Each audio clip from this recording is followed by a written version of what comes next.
Gandhidham Anjar Adipur school વાહન ચાલકોની બેઠક મળી।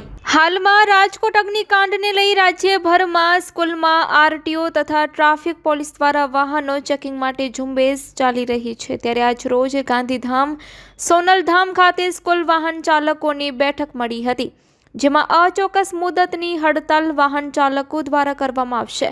ગઈકાલે આરટીઓ દ્વારા ગાંધીધામ આદિપુર અંજારના વાહન ચાલકોને 21,000-20,000 જેટલા મેમો સ્કૂલ પરમિટને લઈ આપવામાં આવ્યા હતા, પરંતુ પ્રાઇવેટ વાહન ચાલકોને કોઈ સ્કૂલ પરમિટ ન આપતી હોવાથી આરટીઓ પોતાની કાર્યવાહીમાં નિયંત્રણ કરી અને વાહન ચાલકોને રાહત આપવામાં આવે તેવો મીટિંગમાં નિર્ણય લઈ અચોક્કસ મુદતની હડતાલ કરાઈ છે, જ્યારે આગળનો નિર્ણય રવિવારે લેવામાં આવશે।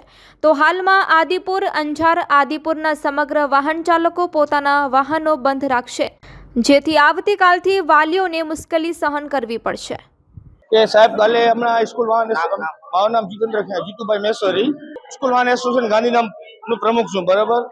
આજે બધા વર્ષે હમણાં આરટીઓ સાહેબની ચેકિંગ હાલે છે, એ માટે બધા છકડાવાળા બિચારા કમાવીને ઘરે લાવે રહ્યા ને હમણાં 2 મહિના પછી હમણાં સ્કૂલ ચાલુ થઈ છે। હમણાં બધું ઇન્સ્યોરન્સ ભરવાનું, કાગળે કમ્પ્લેન કરવાનું, બરાબર એ છે, તે માટે હવે હમણાં માણસો સ્કૂલના છોકરાના પૈસા આવ્યા નથી, હવે કેવી રીતે ભરવાનું બધાની બીક લાગે છે કે ભાઈ કાલે આદિપુરમાં સેન્ટ જોઈસમાં બધાની ગાડીને મેમો આપ્યો છે, 15,000-20,000 આપ્યો છે। રિક્ષાવાળા માણસો બિચારા કેમ મેમો ભરે કે સ્કૂલ ચાલુ કરે, તે માટે બીકથી બધા અમે 2 દિવસથી બંધ કરવાનું કર્યું છે। અમે તે માટે બધા અમે ઘરે એવું નથી કે હડતાલ કરી, હડતાલ કારણ એવું છે કે અમે બધા પૈસા ક્યાંથી કાઢીએ કમાવા માટે, આજે કમાવીએ છીએ।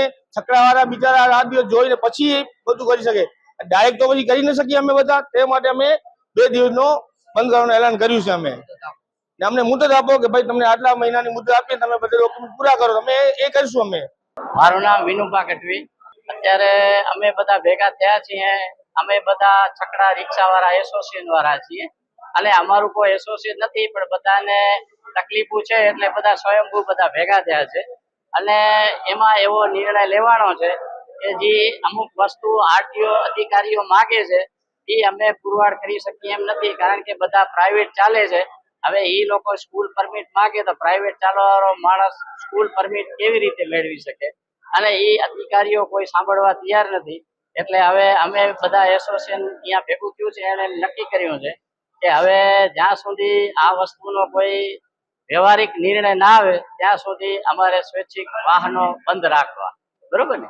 એટલે આ માટે કોઈ અમારા માથે દબાણ નથી, પણ સ્વૈચ્છિક રીતે બધા પોતપોતાની રોજીરોટીને અનુલક્ષીને એક્સ્ટ્રા ભાર કોણ આજનો મધ્યમ વર્ગ સહન કરી શકે છે, એના માટે બધા એસોસિએશન એમ નક્કી કર્યો છે કે ભાઈ સરકારની નીતિ સામે આપણે ગાંધી ચિંધ્યા માર્ગે જઈ અને વિરોધ નોંધાવવો હોય તો તોફાન મસ્તી નહીં, પણ અહિંસક રીતે અમારે સ્વૈચ્છિક અમારા વાહનો અમે બંધ રાખીશું।